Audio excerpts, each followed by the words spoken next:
Crônicas do Amanhecer. Por Feijão, Centro Espírita Allan Kardec de Balneário Gaivota. Balneário Gaivota, 20 de setembro de 2023. Tempo flui diferente em regiões distintas do universo, diz físico italiano.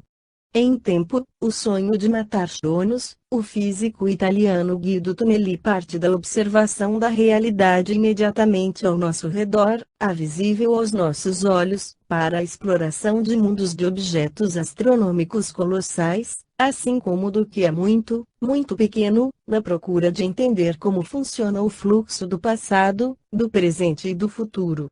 Consideramos o tempo um conceito abstrato por sermos objetos macroscópicos, vivendo em uma espécie de mundo do meio, no qual o relógio parece fluir perfeitamente igual para todos, diz Tonelli, em entrevista à BBC Brasil. Fenômenos bem peculiares ocorrem próximos a grandes massas, como estrelas e buracos negros, nos arredores dos quais o espaço-tempo é deformado e pode-se ter a impressão de o tempo passar muito mais devagar, assim como tudo é diferente no mundo microscópico, dos fótons, elétrons e muons.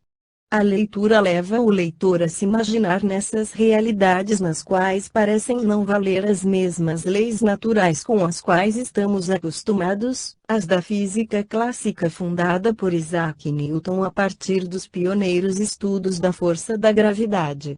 Quando se observam tantos corpos gigantescos que povoam o universo, quantos fenômenos que acontecem em escalas subnucleares, a passagem harmoniosa de passado para o presente e para o futuro se distorce, se despedaça e se liquefaz.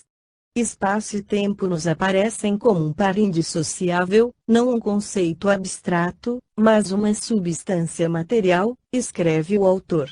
O discurso de Tonelli toma o partido da mecânica quântica e o da relatividade, ciências fundadas no início do século passado por nomes hoje icônicos, a exemplo do alemão Albert Einstein, 1879-1955, do dinamarquês Niels Bohr, 1885-1962, e do austríaco Erwin Schrödinger, 1887-1961, três ganhadores do Nobel por contribuições no campo que levaram a mudanças na forma como percebemos o tempo.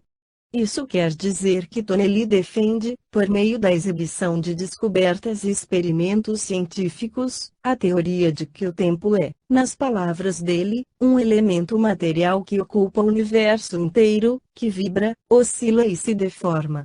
Ou seja, não se trata de um conceito criado por nós, humanos, ao formularmos calendários e congêneres. O espaço-tempo, para a física moderna, corresponde a uma espécie de campo que permeia todo o cosmo. Em A Gênese capítulo 6 Allan Kardec esclarece que, como a palavra espaço-tempo é também um termo já por si mesmo definido, dele se faz ideia mais exata, relacionando-o com o todo infinito. O tempo é a sucessão das coisas. Está ligado à eternidade, do mesmo modo que as coisas estão ligadas ao infinito. Suponhamos-nos na origem do nosso mundo, na época primitiva em que a Terra ainda não se movia sob a divina impulsão, numa palavra, no começo da Gênese. O tempo então ainda não saíra do misterioso berço da natureza e ninguém pode dizer em que época de séculos nos achamos, porquanto o balancim dos séculos ainda não foi posto em movimento. Mas, silêncio, soa na sineta eterna primeira hora de uma terra insulada, o planeta se move no espaço e desde então a tarde e manhã. Para lá da Terra, a eternidade permanece impassível e imóvel, embora o tempo marche com relação a muitos outros mundos. Para a Terra, o tempo a substitui durante uma determinada série de gerações contar-se-ão os anos e os séculos. Transportemo-nos agora ao último dia desse mundo, a hora em que, curvado sob o peso da vetustez, ele se apagará do livro da vida para aí não mais reaparecer. Interrompe-se então a sucessão dos eventos, cessam os movimentos terrestres que mediam o tempo e o tempo acaba com eles. Esta simples exposição das coisas que dão nascimento ao tempo, que o alimentam e deixam que ele se extinga, basta para mostrar que, visto do ponto em que o vemos de colocar-nos para os nossos estudos, o tempo é uma gota d'água que cai da nuvem no mar e cuja queda é medida. Tanto os mundos na vasta amplidão, quanto os tempos diversos e incompatíveis. Fora dos mundos, somente a eternidade substitui essas efêmeras sucessões e enche tranquilamente da sua luz imóvel a imensidade dos céus. Imensidade sem limites e eternidade sem limites, tais as duas grandes propriedades da natureza universal. O olhar do observador, que atravessa, sem jamais encontrar o que o detenha, as incomensuráveis distâncias do espaço, e do geólogo, que remonta além dos limites das idades, ou que desce às profundezas da eternidade de faces escancaradas, onde ambos um dia se perderão, atuam em concordância, cada um na sua direção, para adquirir esta dupla noção do infinito, extensão e duração.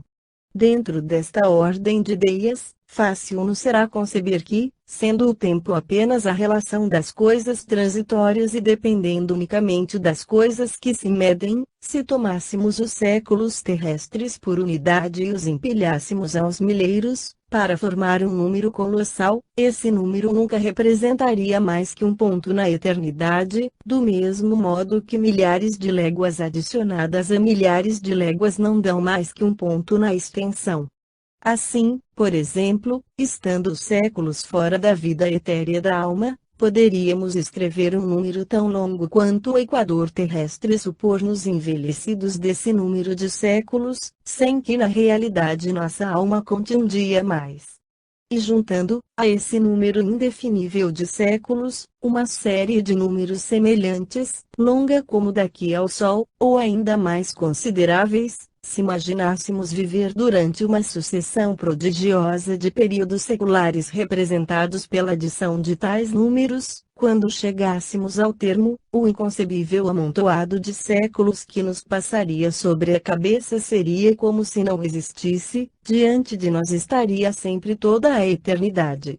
O tempo é apenas uma medida relativa da sucessão das coisas transitórias, a eternidade não é suscetível de medida alguma, do ponto de vista da duração, para ela, não há começo, nem fim, tudo lhe é presente. Se séculos de séculos são menos que um segundo, relativamente à eternidade, que vem a ser a duração da vida humana? Esta foi a crônica do amanhecer de 20 de setembro de 2023. Por Alfredo Feijão Lopes.